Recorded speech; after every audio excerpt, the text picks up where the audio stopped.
Assalamualaikum warahmatullahi wabarakatuh. Selamat pagi anak-anak semuanya. Bagaimana kabar kalian hari ini? Apakah semuanya sehat di rumah? Apakah semuanya masih semangat? Baik, tepuk tangan buat kalian semuanya. Aku doakan mudah-mudahan kalian dalam keadaan sehat selalu. Dan mudah-mudahan selalu dalam lindungan Allah Subhanahu wa Ta'ala. Dan tetap semangat belajar walaupun berada dalam rumah. Baiklah anak-anakku, Pak Guru ingatkan untuk senantiasa ingat pesan ibu sebagaimana yang dikampanyekan oleh pemerintah. Apa itu? Mencuci tangan menggunakan sabun, menggunakan masker dan menjaga jarak supaya kita terhindar dari COVID-19 sebagai bentuk ikhtiar kita. Biar lebih semangat lagi, kita mulai pembelajaran kita dengan tepuk semangat. Ikuti Pak Guru ya. Tepuk semangat. Semangat. Semangat. Yang kedua, tepuk Banyumas. Ada yang tahu tidak tepuk Banyumas? Baik, ikuti Pak Guru ya. Tepuk Banyumas. Inyong-inyong. Rika-rika. Inyong-rika.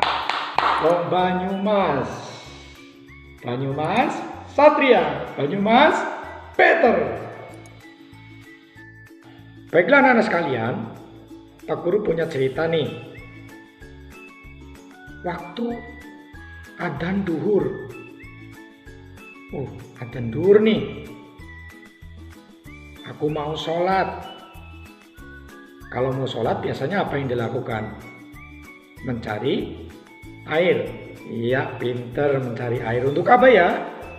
Untuk wudhu. Iya, pinter. Kalian mencari air untuk wudhu. Cari-cari air. Kesana, kesini. Ternyata tidak menemukan air. Lalu bagaimana kalau kita kemudian tidak menemukan air? Apa yang harus kita lakukan? Ya, pinter. Yang harus kita lakukan adalah bertayamum. Apa itu tayamum? Tayamum adalah pengganti daripada wudhu. Baiklah anak-anak sekalian, Pak Guru ingin menyampaikan materi tentang bersuci dari hadas kecil maupun hadas besar dengan submateri pembelajaran bertayamum atau tata cara bertayamum. Anak-anak sekalian, sebelum kita belajar, alangkah lebih baiknya kita berdoa terlebih dahulu kepada Allah Subhanahu wa Ta'ala agar apa yang kita pelajari mendatangkan manfaat dan berkahan ilmu bagi kita semuanya. Baik, bagi kita semuanya. Pinter. Anak-anak sekalian, ikuti Pak Guru ya. Kita berdoa dulu terlebih dahulu kepada Allah Subhanahu wa Ta'ala. Rabbi zidni ilma warzuqni fahma waj'alni minas sholihin. Ya Allah, tambahkanlah aku ilmu dan berilah kemampuan aku untuk memahaminya, dan ya Allah jadikanlah aku orang-orang yang soleh. Amin. Sebelum kita memulai pembelajaran tentang tayamum, Pak Guru ingin menyampaikan tujuan pembelajaran kita adalah yang pertama, kalian dapat menyebutkan pengertian tayamum. Baik. Yang kedua, kamu dapat menjelaskan sebab-sebab orang boleh bertayamum.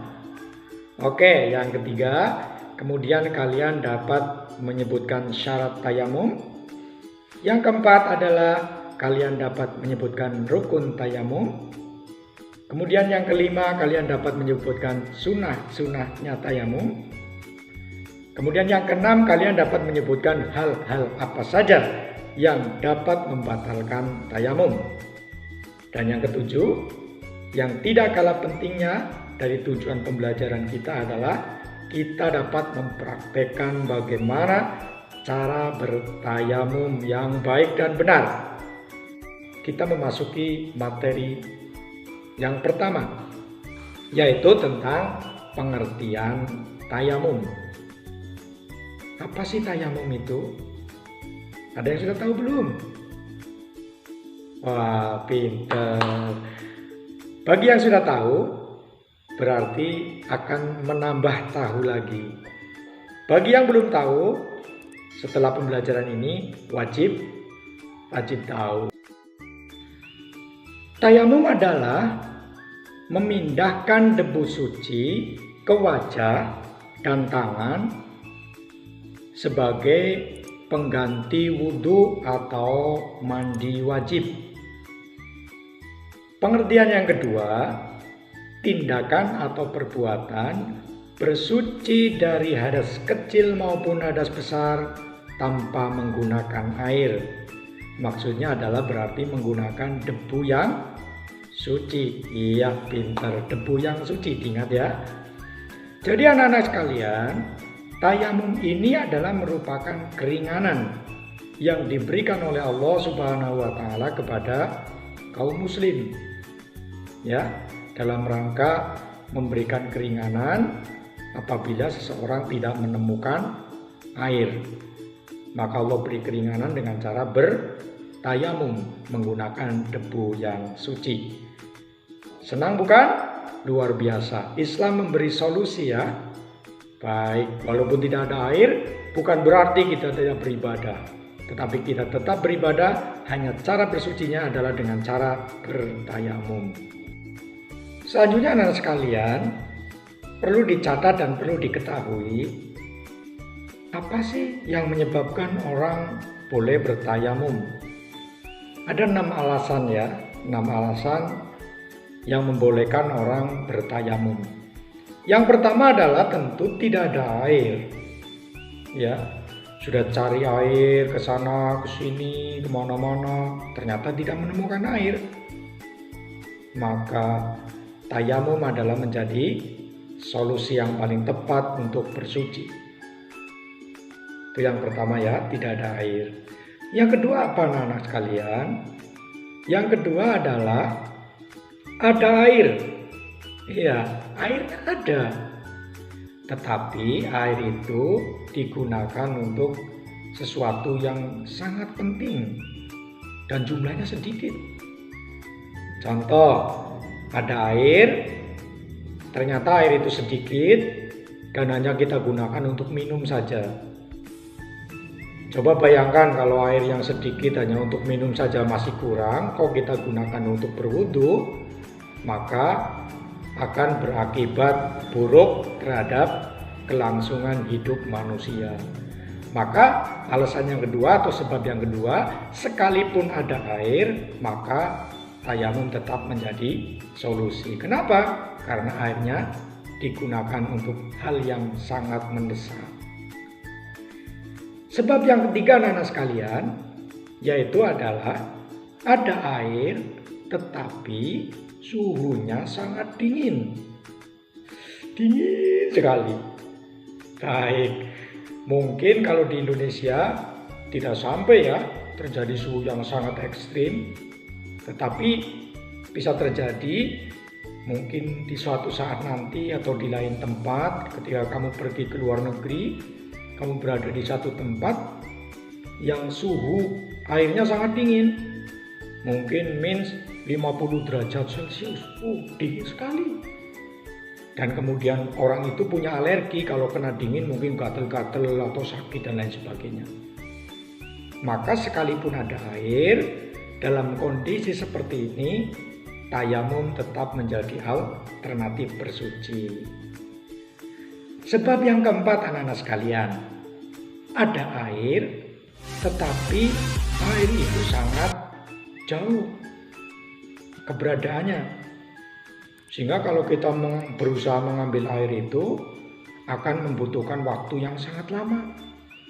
Bahkan mungkin mengakibatkan waktu sholatnya habis. Ini waktu duhur, kita mau wudhu ya, cari airnya kemana-mana nggak ada. Kita tahu ada air tapi di kota A. Kita harus naik mobil menuju kota A untuk mengambil air itu butuh waktu 4 jam atau 5 jam. Sementara kalau sudah sampai sana nanti waktu sholatnya sudah habis. Nah, dalam kondisi seperti itu, walaupun ada air, karena airnya jauh, maka boleh kita bertayamum. Baik, itu alasan yang keempat. Alasan yang kelima adalah ada air, tetapi air itu dikuasai oleh binatang yang buas atau membahayakan. Nah, ada air ini sumurnya ternyata dikuasai oleh buaya. Kalau kita ngambil ke situ, maka nyawa kita menjadi taruhannya atau membahayakan jiwa kita. Atau lagi ada air tapi berada di jurang yang sangat tinggi, ya. Kalau kita mau ngambil ke sana, kita jatuh karena cukup curam, membahayakan. Maka dalam kondisi seperti itu, sekalipun ada air, tetap bertayamum. Kemudian alasan yang keenam atau yang terakhir adalah ada air, tetapi kondisi badan kita sedang sakit. Terlebih jika anggota-anggota wudhu itu yang sedang sakit. Contoh ini, kalau wudhu kan bagian lengan ini harus terkena air. Kebetulan tangannya ini habis jatuh, ya. Iya, jatuh. Kemudian di sini ada luka yang cukup parah sehingga diperban. Karena luka itu kalau kena air maka akan bertambah parah sakitnya. Maka dalam kondisi seperti itu kita diperbolehkan cara bersucinya dengan bertayamum, tidak lagi dengan berwudu. Sekalipun ada air. Jadi ada air tapi karena kondisinya sakit, maka sebagai pengganti wudu adalah bertayamum. Itulah nama alasan kenapa seseorang boleh bertayamum. Selanjutnya nih, apa sih syaratnya tayamum? Wah, ini perlu dikasih tahu ini syaratnya. Syaratnya anak-anak sekalian, yang pertama adalah sudah masuk waktu sholat. Oke, jadi kalau sudah masuk waktu sholat, maka boleh baru bertayamum, ya. Yang kedua, yaitu adalah tidak ditemukannya air atau sebab-sebab tadi yang Pak Guru sampaikan sebelumnya, ya. Kemudian yang ketiga, syaratnya adalah menggunakan debu yang suci. Ya, baik, jadi tidak sembarang debu. Kalau debu yang kita ambil itu tayamum, nah itu namanya sembarang debu. Maka kita harus mencari debu yang kita yakini adalah debu suci. Oke, itu syarat daripada tayamum. Berikutnya adalah rukun tayamum. Apa sih ya rukun? Mungkin ada yang bertanya begitu, ya. Anak-anak sekalian, perlu anak-anak ketahui bahwa yang namanya rukun itu adalah sesuatu perbuatan yang harus ada dalam ibadah. Jadi kalau tidak ada, bagaimana Pak Guru? Maka ibadah itu menjadi tidak sah. Atau dengan kata lain, yang namanya rukun itu harus ada dalam ibadah itu. Tidak boleh ditinggalkan. Ya, ini yang perlu dicatat. Terkait dengan tayamum, anak-anak sekalian, rukunnya itu ada 4. Ada 4. 4 hal yang harus kalian perhatikan dalam tayamum. Yang pertama adalah niat. Niat itu sebagian ulama mengatakan an-niyatu bil qalbu atau hati. Maka sesungguhnya niat itu adalah pekerjaan hati. Jadi kalian niat dalam hati, saya mau tayamum. Saya mau tayamum nih dalam hati kamu. Nang batin. Boleh. Itu niat. Tetapi para ulama mengatakan boleh sebagai penguat hati, maka niat itu diucapkan. Boleh. Kalau mau diucapkan, bagaimana Pak Guru? Ya, kita ucapkan nawaitu tayammuma listibahatis sholati fardholillah ta'ala. Saya berniat tayamum untuk melaksanakan ibadah sholat karena Allah Subhanahu wa ta'ala. Baik, itu niat ya, dicatat. Artinya tidak boleh ditinggalkan. Harus ada itu niatnya. Baik, yang kedua, rukunnya atau sesuatu yang harus ada dalam ibadah. Yang kedua adalah tentang mengusap debu ke wajah atau muka. Muka sih mana batasannya Pak Guru? Nih, yang namanya muka itu adalah sesuatu yang tidak tumbuh rambut, ya, di sini nih, sampai sini. Maksudnya rambut kepala ya, beda kalau rambut alis, kemudian jenggot, kumis itu bukan termasuk ya. Tapi ini batasnya muka ini. Nah, jadi mengusap debu ke muka atau wajah itu harus dilakukan karena itu adalah rukun. Kemudian yang ketiga, rukun yang tidak boleh ditinggalkan dalam tayamum adalah mengusap tangan. Baik, mengusap tangan. Kedua tangan kita harus diusap pakai debu yang suci. Dimulai dari tangan yang kanan terlebih dahulu, kemudian tangan yang kiri. Itu rukun yang ketiga. Rukun yang keempat adalah tertib. Tahu tertib tidak anak-anak?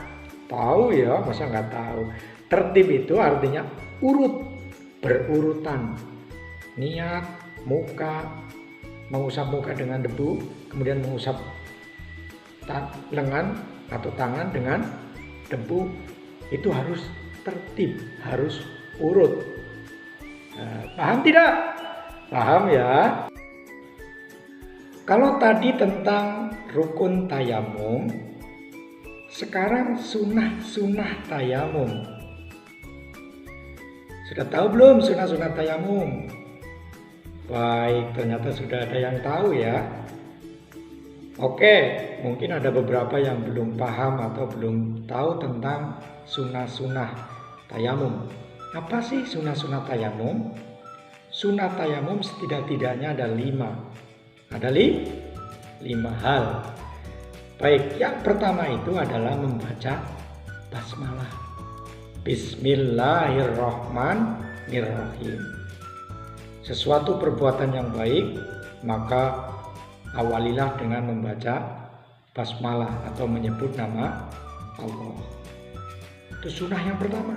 Jadi disunahkan membaca basmalah.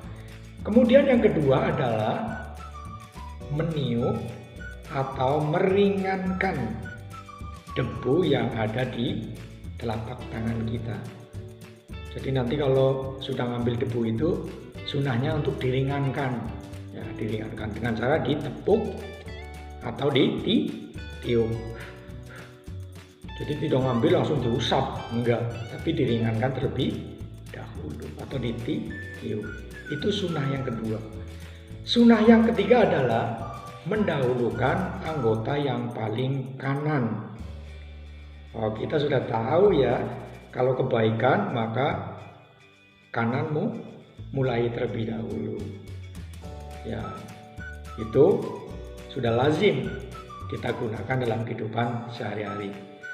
Kemudian sunnah yang keempat adalah menghadap kiblat. Jadi kalau memungkinkan kita upayakan tayamum itu menghadap kiblat. Itu bagian yang disunahkan. Kemudian yang kelima atau yang terakhir adalah membaca doa sesudah atau selesai tayamum. Doanya sama seperti kita selesai berwudu. Nah, baiklah, itu terkait dengan sunat tayamum ya. Jadi kalau sudah rukunnya terpenuhi, syaratnya terpenuhi, sunahnya kita lakukan, maka sempurna. Ada yang bertanya nih, Pak Guru, apa sih hal-hal yang dapat membatalkan tayamum? Baik, Pak Guru jawab ya. Terima kasih sudah bertanya loh. Pinter kamu. Tepuk tangan buat yang sudah bertanya. Jawabannya adalah hal-hal yang dapat membatalkan tayamum ada dua. Yang pertama, semua yang membatalkan wudhu berarti membatalkan tayamum. Yang kedua adalah menemukan air sebelum melakukan sholat. Kita bahas yang pertama dulu ya, yaitu tentang yang membatalkan wudhu sama dengan membatalkan tayamum. Nah, tentu kita cari tahu apa sih yang membatalkan wudhu. Yang membatalkan wudhu itu ya murtad atau keluar dari Islam, gila atau hilang akal, kemudian buang air besar atau BAB, buang air kecil atau kencing, kemudian kentut, kemudian bagi perempuan yang sudah balik yaitu datang bulan atau haid. Nah, itu semua membatalkan wudhu, maka berlaku juga terhadap tayamum. Artinya kalau sudah tayamum kok menemukan hal-hal tadi, kencing, buang air besar, kentut dan sebagainya itu, maka tayamumnya menjadi batal. Maka harus diulang lagi, harus tayamum lagi. Baik. Yang kedua tadi adalah menemukan air sebelum sholat. Udah tayamum nih, tapi begitu menuju ke masjid, ternyata di tengah jalan atau di tempat itu ternyata menemukan air. Tadinya sudah cari kemana-mana nggak nemuin air ya. Begitu tayamum, datang ke masjid ternyata ada teman membawa air 1 ember. Nah, maka ketika kita belum sholat kok sudah ada air, kita minta air itu boleh, maka kita wudhu menggunakan air itu. Dan kebetulan teman kita membawa sengaja memang untuk wudhu buat teman-temannya. Nah, maka tayamumnya menjadi batal. Maka diganti dengan wudhu karena sudah ada air. Itulah dua hal yang menyebabkan batalnya tayamum. Sampai di sini paham? Setelah kalian menyimak pembelajaran di atas, mulai dari pengertian tayamum, sebab-sebab dibolehkannya tayamum, syarat tayamum, rukun tayamum, sunah-sunah tayamum, hal-hal yang membatalkan tayamum. Nah, sekarang kita tinggal mempraktekkan bagaimana sih caranya bertayamum. Ya, kita praktekkan ya. Anak-anak perhatikan baik-baik bagaimana cara kita bertayamum yang benar. Pertama, anak-anak harus cari dulu tempat di mana kita akan gunakan debu yang suci itu untuk bertayamum.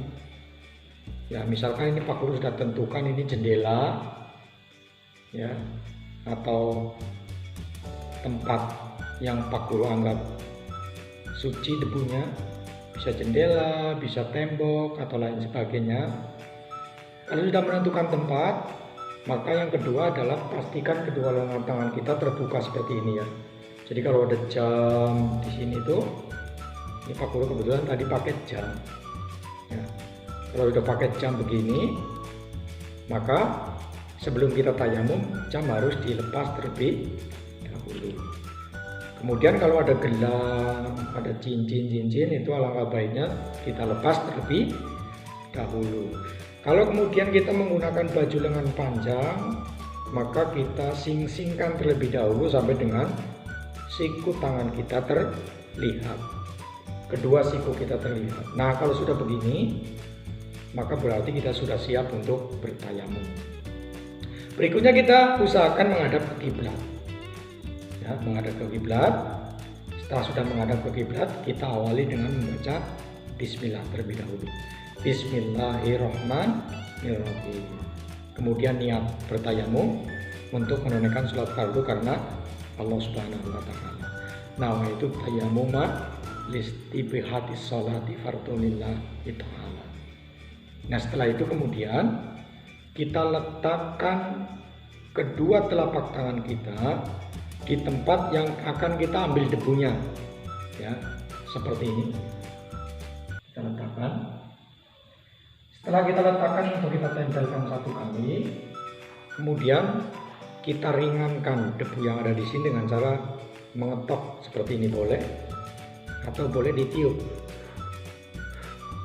Ini tujuannya adalah untuk meringankan debu yang nempel di telapak tangan kita. Kemudian langkah berikutnya adalah kita usapkan ke bagian wajah atau muka kita, ya, seperti ini.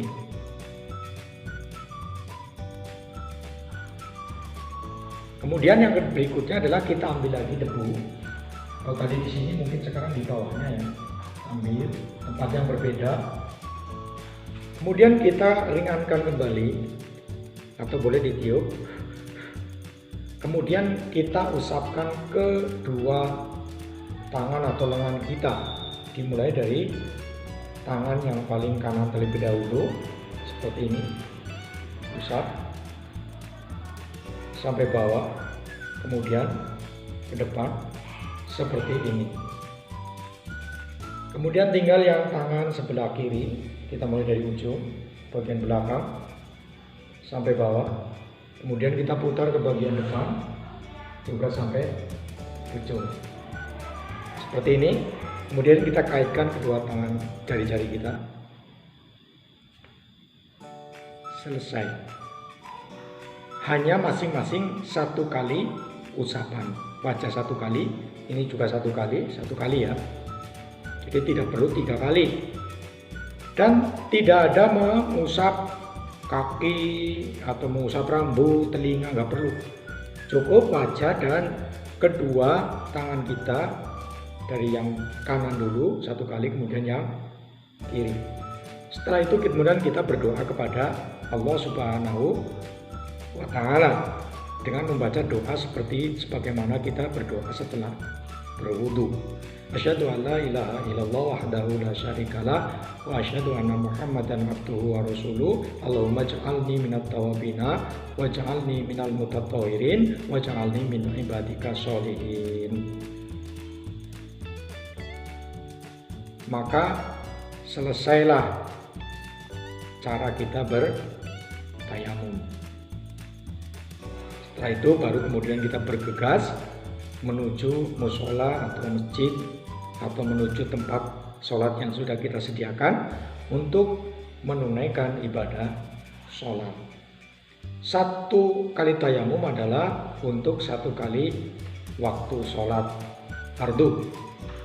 Ya, kalau sholat sunnah boleh, atau sholat rawatib, sholat yang mengiringi sholat fardu berarti sudah masuk satu waktu di situ, ya. Dan nanti kalau duhur misalkan, tayamum itu hanya berlaku untuk duhur. Nanti asar tayamum lagi kalau belum menempatkan air. Begitu seterusnya. Sampai di sini anak paham ya? Jelas ya? Iya, pintar, baik. Pak Guru yakin kalian paham semuanya. Anak-anak sekalian, terima kasih sudah menyimak pembelajaran hari ini. Pak Guru berharap pembelajaran kita akan mendatangkan manfaat untuk kita semuanya, untuk anak-anak termasuk di dalamnya. Dan Pak Guru doakan mudah-mudahan anak-anak selalu sehat di rumah, selalu semangat untuk belajar, dan jangan mudah menyerah untuk terus mencari ilmu pengetahuan agar kalian kelak hidupnya mendapatkan keberkahan, mendapatkan banyak ilmu, dan sebagai bekal hidup di dunia dan di akhirat kalian. Dan Pak Guru senantiasa mendoakan kalian, mudah-mudahan kalian juga sukses fit dunya wal akhirat, ya, wal akhirat. Jadi sukses di dunia dan sukses di akhirat. Amin ya rabbal alamin. Pak Guru akhiri, terima kasih. Wassalamualaikum warahmatullahi wabarakatuh. Terima kasih.